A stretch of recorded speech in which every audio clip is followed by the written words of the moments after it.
Channel में स्वागत है आपका। तो दोस्तों आज हम इस वीडियो में पढ़ने वाले हैं general principles of prevention and control of influenza virus. Means वो कौन कौन से जनरल प्रिंसिपल्स हैं, जनरल सिद्धांत है जिससे हम इन्फ्लुएंजा वायरस को प्रिवेंट कर सकते हैं, उस पर रोक लगा सकते हैं और उसको हम कंट्रोल कर सकते हैं। तो आज हम इस वीडियो में इसी के बारे में पढ़ेंगे। तो ज़्यादा देर न करते हुए वीडियो को स्टार्ट करते हैं।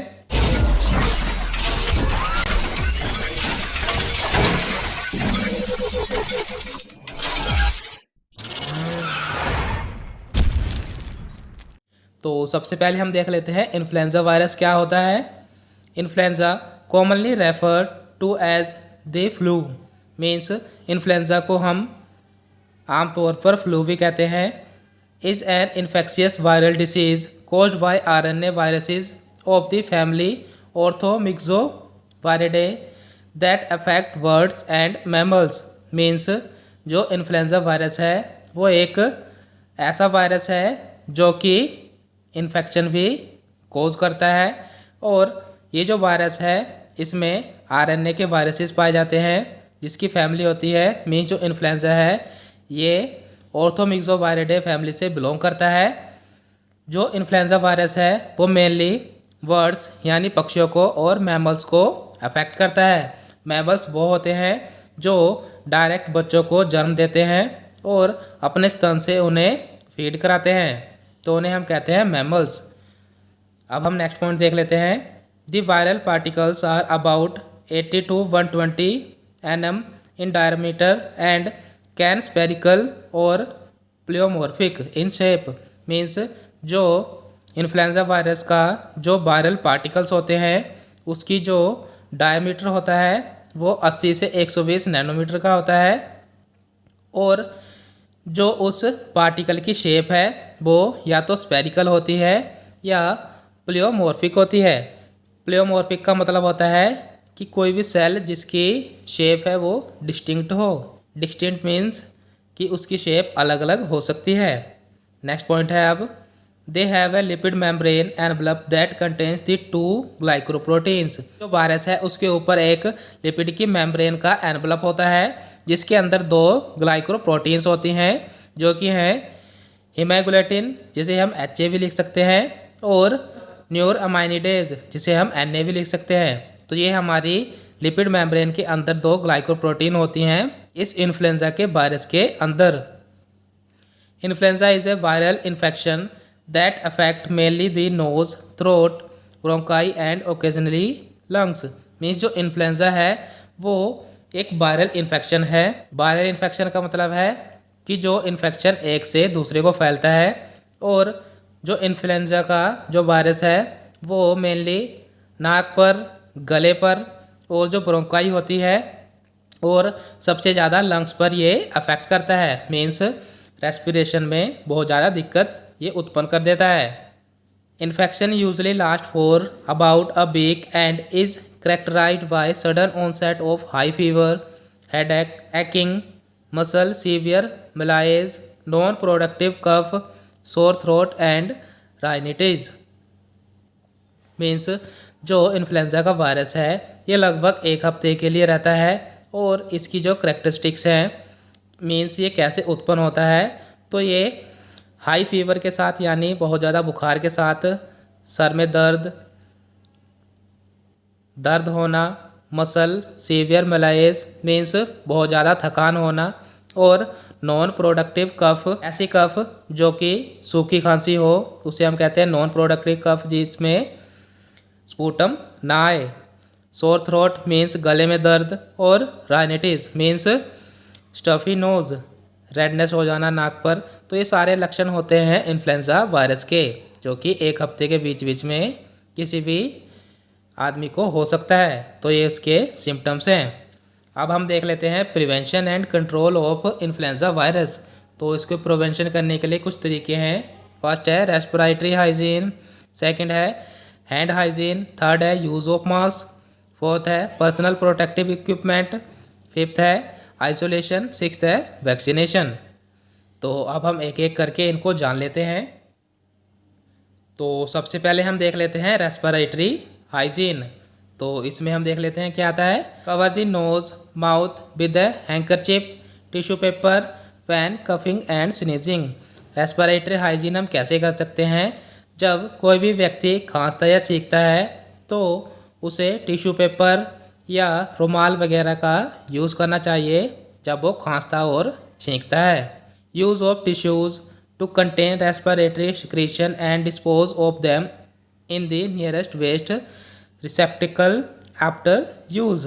मीन्स अगर कोई व्यक्ति थूकता भी है तो उसे टिश्यू वगैरह का यूज़ करना चाहिए या रुमाल का यूज़ करना चाहिए ताकि वो रुमाल पर लगा के उस चीज़ को फिर डिस्पोज कर सके, फेंक सके आस पड़ोस में जो डस्टबिन वगैरह होते हैं, या जैसे कि अगर कोई हॉस्पिटल में है तो वहाँ पे स्पेशल डस्टबिन रखे जाते हैं जिससे कि जो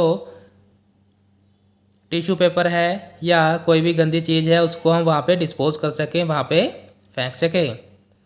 सेकंड हम देख लेते हैं hand hygiene. Hand washing with non antimicrobial soap and water. Means अगर कोई भी व्यक्ति अपने हाथ को साफ कर रहा है तो अकेले पानी के साथ नहीं, हम नॉन एंटीमाइक्रोबियल सोप का यूज़ कर सकते हैं। अल्कोहल बेस्ड हैंड रब, या हम कोई भी ऐसा प्रोडक्ट यूज़ कर सकते हैं जिसके अंदर अल्कोहल की क्वांटिटी मौजूद हो, या antiseptic hand wash after having contact with respiratory secretion and contaminated object. Means अगर कोई व्यक्ति खांसता है, छींकता है और उसमें कुछ भी रेस्पिरेटरी सिक्रेशन आ जाती है जैसे कि स्पूटम हो गया, बलगम, तो उसमें क्या करना है कि एंटीसेप्टिक हैंड वॉश करना है। मीन्स अपने हाथ को साफ करना है, वो भी एंटीसेप्टिक का यूज़ करके, जिससे हमारे हाथ पर कोई भी माइक्रो ऑर्गेनिज्म उत्पन्न ना हो।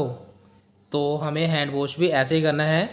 मीन्स अगर हम किसी भी गंदी चीज़ को छू रहे हैं तो अपने हाथ को साफ करना है, वो भी एंटीसेप्टिक प्रोडक्ट का यूज़ करके। नेक्स्ट अब हम देख लेते हैं यूज़ ऑफ मास्क।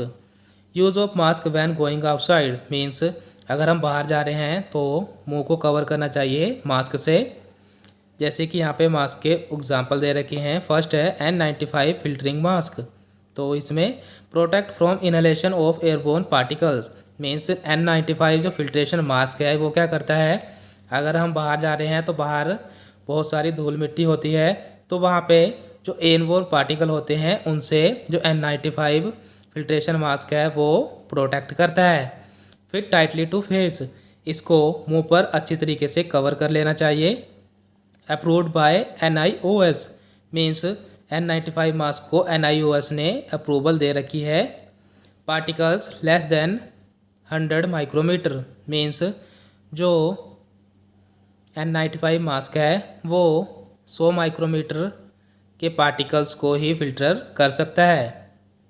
नेक्स्ट आता है इसमें ड्रॉपलेट प्रिकॉशंस, तो इसमें देख लेते हैं सर्जिकल मास्क आते हैं। Protect from spit and mucus discharge in procedures only. Means जो ड्रॉपलेट प्रिकॉशंस है ये हमारे थूक को और म्यूकस डिस्चार्ज को ही प्रोटेक्ट करके रखता है। मीन्स अगर कोई सामने व्यक्ति खांसता है, छींकता है तो उसमें जो ड्रॉपलेट होती है उसको वो हमारे मुंह पर नहीं आने देता है।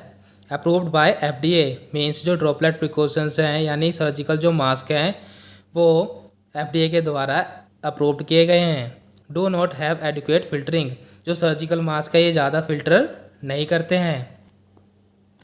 नेक्स्ट आता है पर्सनल प्रोटेक्टिव इक्विपमेंट, जिसे हम शॉर्ट में PPE भी कहते हैं। Wear PPE when treating to a influenza virus patient. Means जब कभी भी कोई व्यक्ति इन्फ्लुएंजा वायरस के पेशेंट को ट्रीट कर रहा है, उसको ठीक कर रहा है, तो उसको PPE किट पहननी चाहिए।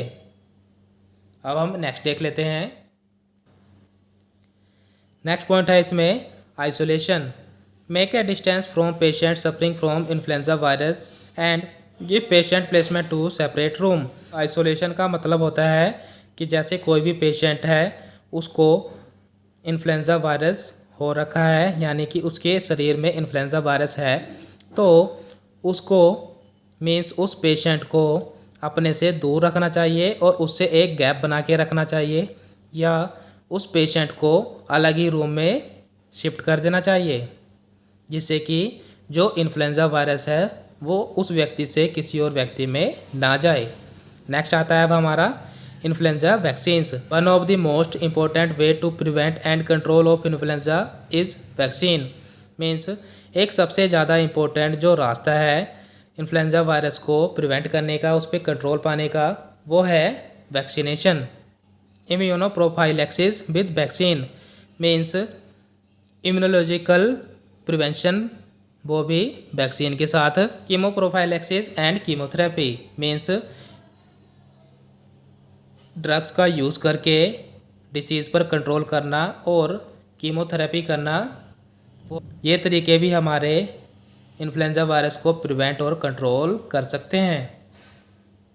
तो ये थे जनरल प्रिंसिपल प्रिवेंशन और कंट्रोल करने के इन्फ्लुएंजा वायरस को।